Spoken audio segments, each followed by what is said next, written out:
Hi friends, welcome to news media reporting. Friends, ನಾವಿವತ್ತು ಮಂಗಳೂರಿನ ಬಿಲ್ಲವ ಪೂಜಾರಿ ಕುಟುಂಬದಲ್ಲಿ ಹುಟ್ಟಿದ ಕುಟ್ಟಿ ರಾಧಿಕಾ ಮುಂದೆ ನಟಿ, ನಿರ್ಮಾಪಕಿ, ಡ್ಯಾನ್ಸರ್ ಆಗಿ ಇಲ್ಲಿಯವರೆಗೂ ಬೆಳೆದು ಬಂದದ್ದು ಹೇಗೆ, ಇವರ ಜೀವನದ ಹಾದಿ ಹೇಗಿದೆ, ಮೊದಲ ಗಂಡ ಯಾರು, ರಾಧಿಕಾ ಶೆಟ್ಟಿ ಮುಂದೆ ರಾಧಿಕಾ ಕುಮಾರಸ್ವಾಮಿ ಆಗಿದ್ದು ಹೇಗೆ, ಮಾಜಿ ಸಿಎಂ ಕುಮಾರಸ್ವಾಮಿಯನ್ನು ಭೇಟಿಯಾಗಿದ್ದು ಎಲ್ಲಿ, ರಾಜಕೀಯಕ್ಕೆ ಬರೋ ಬಗ್ಗೆ ಅವರು ಹೇಳಿದ್ದೇನು, ಎಲ್ಲವನ್ನು ಈ ವಿಡಿಯೋದಲ್ಲಿ ತಿಳಿಯೋಣ.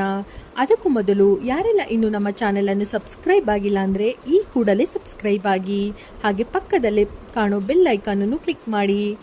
ಸಣ್ಣ ವಯಸ್ಸಿಗೆ ಬಣ್ಣ ಹಚ್ಚಿದ ಸ್ವೀಟಿ ರಾಧಿಕಾ 2000ನೇ ಇಸ್ವಿಯಲ್ಲಿ ಕನ್ನಡ ಚಿತ್ರೋದ್ಯಮದಲ್ಲಿ ಪ್ರಮುಖ ನಟಿಯಾಗಿದ್ದವರು.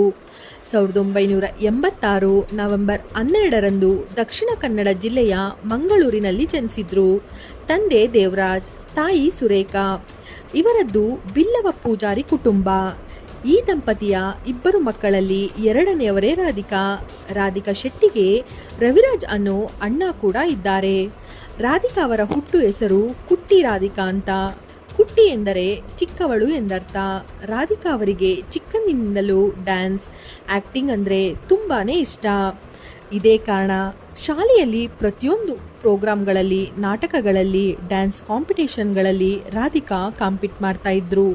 ಇದೇ ಕಾರಣದಿಂದ ಅವರಿಗೆ ಓದಿಗಿಂತಲೂ ಆ್ಯಕ್ಟಿಂಗ್ನಲ್ಲಿ ಜಾಸ್ತಿ ಆಸಕ್ತಿ. ಸಮಯ ಸಿಕ್ಕಾಗಲೆಲ್ಲ ಕನ್ನಡಿ ಮುಂದೆ ನಿಂತು ಆ್ಯಕ್ಟಿಂಗ್ ಮಾಡೋದು, ಡ್ಯಾನ್ಸ್ ಮಾಡೋದು ಕಾಮನ್ ಆಗಿತ್ತು. ತಂದೆ ತಾಯಿ ಕೂಡ ರಾಧಿಕಾರ ಆಸಕ್ತಿಯನ್ನು ಕಂಡು ಅವರಿಗೆ ಪ್ರೋತ್ಸಾಹ ನೀಡ್ತಾ ಇದ್ರು. ರಾಧಿಕಾಗೆ ಮಾಲಾಶ್ರೀ ಅಂದರೆ ಪಂಚಪ್ರಾಣ. ಅವರ ಹಾಗೆ ಆ್ಯಕ್ಟಿಂಗ್ ಮಾಡಬೇಕು, ಅವರ ಹಾಗೆ ಚಿತ್ರರಂಗದಲ್ಲಿ ಹೆಸರು ಮಾಡಬೇಕು ಅನ್ನೋದು ರಾಧಿಕಾರ ಮಹದಾಸೆಯಾಗಿತ್ತು. ಅದಕ್ಕಾಗಿಯೇ ಮಾಲಾಶ್ರೀ ಅವರ ಸಿನಿಮಾಗಳನ್ನು ರೆಗ್ಯುಲರ್ ಆಗಿ ನೋಡ್ತಾ ಇದ್ರಂತೆ ಕುಟ್ಟಿ ರಾಧಿಕಾ. 9ನೇ ತರಗತಿ ಇರುವಾಗಲೇ ಹೀರೋಯಿನ್. ಕುಟ್ಟಿ ರಾಧಿಕಾರ ಕನಸನ್ನು ಅರಿತಿದ್ದ ಅವರ ತಂದೆ ಚಿತ್ರರಂಗದವರ ಸಹಾಯದಿಂದ ರಾಧಿಕಾಗೆ 9ನೇ ತರಗತಿ ಇರುವಾಗಲೇ ಅಂದರೆ 2002ರಲ್ಲಿ ನೀಲಮೇಘ ಶ್ಯಾಮ ಅನ್ನೋ ಸಿನಿಮಾಗೆ ಬಣ್ಣ ಹಚ್ಚಿದ್ರು. ಈ ಸಿನಿಮಾದಲ್ಲಿ ಸೃಜನ್ ಲೋಕೇಶ್ ಅವರ ಕೋ ಆಕ್ಟರ್ ಆಗಿ ರಾಧಿಕಾ ನಟನೆ ಶುರು ಮಾಡಿದ್ರು. ಆದರೆ ರಾಧಿಕಾ ಮೊದಲು ತೆರೆ ಮೇಲೆ ಕಾಣಿಸಿಕೊಂಡಿದ್ದು ಮಾತ್ರ ನಿನಗಾಗಿ ಸಿನಿಮಾದ ಮೂಲಕ. ನೀಲಮೇಘ ಶ್ಯಾಮ ಶೂಟಿಂಗ್ ಶುರುವಾಗ್ತಿದ್ದಂತೆ ರಾಧಿಕಾಗೆ ನಟ ವಿಜಯ್ ರಾಘವೇಂದ್ರ ಜೊತೆ ಸಿನಿಮಾ ಮಾಡೋ ಅವಕಾಶ ಕೂಡಿ ಬಂತು. ನಿನಗಾಗಿ ಸಿನಿಮಾ ರಾಧಿಕಾರ ಬಾಳಿಗೆ ಟರ್ನಿಂಗ್ ಪಾಯಿಂಟ್ ಆಯಿತು. ನಿನಗಾಗಿ ಅಂತ ವಿಜಯ್ ರಾಘವೇಂದ್ರ ಜೊತೆ ಹೆಜ್ಜೆ ಹಾಕಿದ ರಾಧಿಕಾಗೆ ಈ ಸಿನಿಮಾ ತುಂಬಾನೇ ಯಶಸ್ಸು ತಂದುಕೊಡ್ತು. ಸಿನಿಮಾ ಕೂಡ ಸೂಪರ್ ಡೂಪರ್ ಹಿಟ್ ಆಯಿತು. ರಾಧಿಕಾಗೆ ಬಾಲ್ಯ ವಿವಾಹ. ಇನ್ನು ನಿನಗಾಗಿ ಸಿನಿಮಾ ಥಿಯೇಟರ್ನಲ್ಲಿ ಧೂಳೆಬ್ಬಿಸ್ತಾ ಇದ್ರೆ, ಇನ್ನೊಂದು ಕಡೆ ರಾಧಿಕಾರ ಪರ್ಸ್ನಲ್ ಲೈಫ್ ದುರಂತದ ಸರದಿ ಶುರುವಾಗಿತ್ತು. ಶಾಲೆ ಓದುವ ಹುಡುಗಿ ಮೇಲೆ ರತನ್ ಕುಮಾರ್ ಅಲಿಯಾಸ್ ವಿನ್ಸೆಂಟ್ ರತ್ನಾಕರ್ ಬಂಗೇರ ಅನ್ನೋ ಯುವಕ ಕಣ್ಣು ಹಾಕಿದ್ದ. ಅದರಂತೆ ರಾಧಿಕಾ ಅವರನ್ನು ಕಿಡ್ನಾಪ್ ಮಾಡಿ ಕಟೀಲು ದುರ್ಗಾ ಪರಮೇಶ್ವರಿ ದೇವಸ್ಥಾನದಲ್ಲಿ ಮದುವೆ ಕೂಡ ಮಾಡ್ಕೊಳ್ತಾನೆ. ಈ ಘಟನೆ ರಾಧಿಕಾರ ಸಿನಿಮಾ ಕೆರಿಯರ್ ಮೇಲೆ ಇಂಪ್ಯಾಕ್ಟ್ ಆಗಬಹುದೆಂದು ರಾಧಿಕಾರ ತಂದೆ ದೇವರಾಜ್ ರತನ್ ಕುಮಾರ್ ಮನೆಯಿಂದ ಕಿಡ್ನಾಪ್ ಮಾಡ್ಕೊಂಡು ಬಂದಿದ್ದಾರೆ ಎಂದು ರಾಧಿಕಾರ ತಂದೆ ವಿರುದ್ಧ ರತನ್ ಕುಮಾರ್ ಕಂಪ್ಲೇಂಟ್ ಕೊಡ್ತಾರೆ. ಹೀಗೆ ಪತಿ ರತನ್ ಕುಮಾರ್ ವರ್ತನೆಗೆ ಬೇಸತ್ತಿದ್ದ ರಾಧಿಕಾ ಮುಂದೆ ಅಮ್ಮನ ಮನೆ ಸೇರ್ಕೊಳ್ತಾರೆ.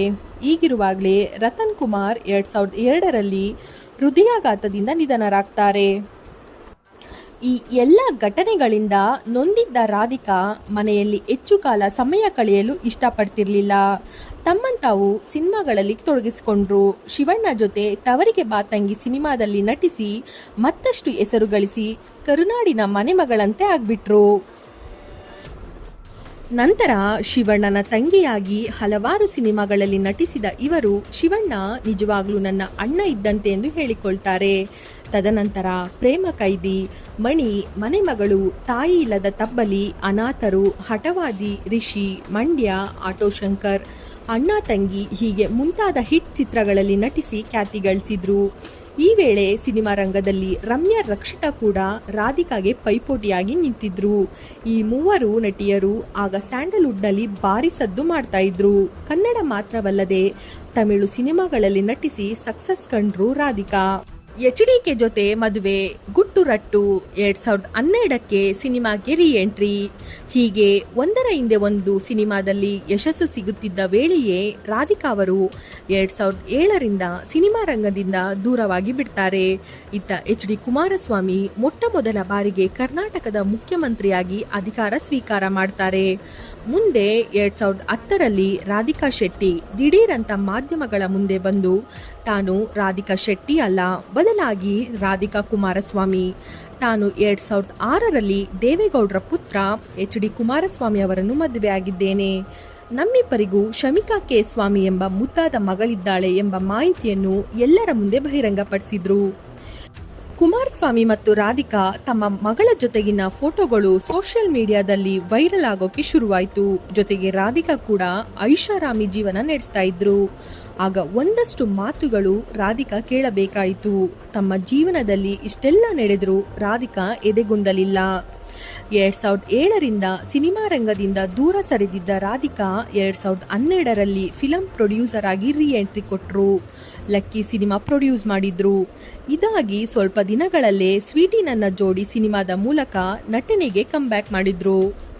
ನಂತರ ರುದ್ರತಾಂಡವ, ದಮಯಂತಿ, ಕಾಳಿಕಾ, ಭೈರಾದೇವಿ, ರವಿ ಬೋಪಣ್ಣ ಸೇರಿದಂತೆ ಹಲವು ಸಿನಿಮಾಗಳಲ್ಲಿ ನಟಿಸಿದ್ರು. ಪ್ರಸ್ತುತ ನಟಿಯಾಗಿ ಶಮಿಕಾ ಎಂಟರ್ಪ್ರೈಸಸ್ ಮೂಲಕ ನಿರ್ಮಾಪಕಿಯಾಗಿ ಈಗ ಚಿತ್ರರಂಗದಲ್ಲಿ ತೊಡಗಿಸಿಕೊಂಡಿದ್ದಾರೆ.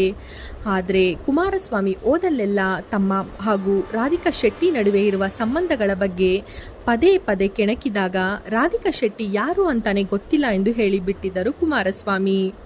ಇನ್ನು ರಾಧಿಕಾರಿಗೆ ನೀವು ಕುಮಾರಸ್ವಾಮಿ ಅವರನ್ನು ಹೇಗೆ ಭೇಟಿಯಾದ್ರಿ ಎಂದು ಮಾಧ್ಯಮದವರು ಪದೇ ಪದೇ ರಾಧಿಕಾ ಅವರನ್ನು ಕೇಳಿದಾಗ ಅವರು ಹೇಳಿದ್ದು ಇಷ್ಟು: ಕೆಲವು ವಿಷಯಗಳು ಗೌಪ್ಯವಾಗಿ ಇದ್ದಷ್ಟು ಒಳ್ಳೆಯದು, ನಮ್ಮಿಬ್ಬರ ಮಿಲನ ಆ ದೇವರ ನಿರ್ಧಾರ ಎಂದು ಮಾಧ್ಯಮದವರಿಗೆ ಉತ್ತರ ಕೊಟ್ಟಿದ್ದರು ಕುಟ್ಟಿ ರಾಧಿಕಾ.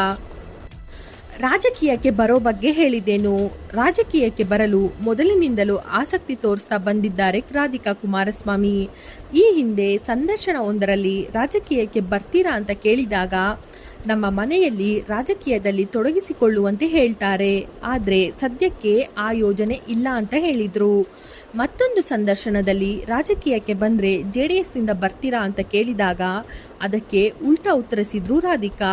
ನಾನು JDSನಿಂದಲೇ ರಾಜಕೀಯಕ್ಕೆ ಬರಬೇಕು ಅಂತ ಏನಿಲ್ಲ, ಬೇರೆ ಪಕ್ಷದಿಂದಲೂ ರಾಜಕೀಯಕ್ಕೆ ಬರಬಹುದು ಅಲ್ವಾ ಅಂತ ಹೇಳಿದ್ರು ರಾಧಿಕಾ ಕುಮಾರಸ್ವಾಮಿ. ಫ್ರೆಂಡ್ಸ್, ಇದಿಷ್ಟು ರಾಧಿಕಾ ಕುಮಾರಸ್ವಾಮಿ ಅವರ ಜೀವನದ ಬಗ್ಗೆ ತಿಳಿಸಿಕೊಡುವ ಸಣ್ಣ ಪ್ರಯತ್ನ.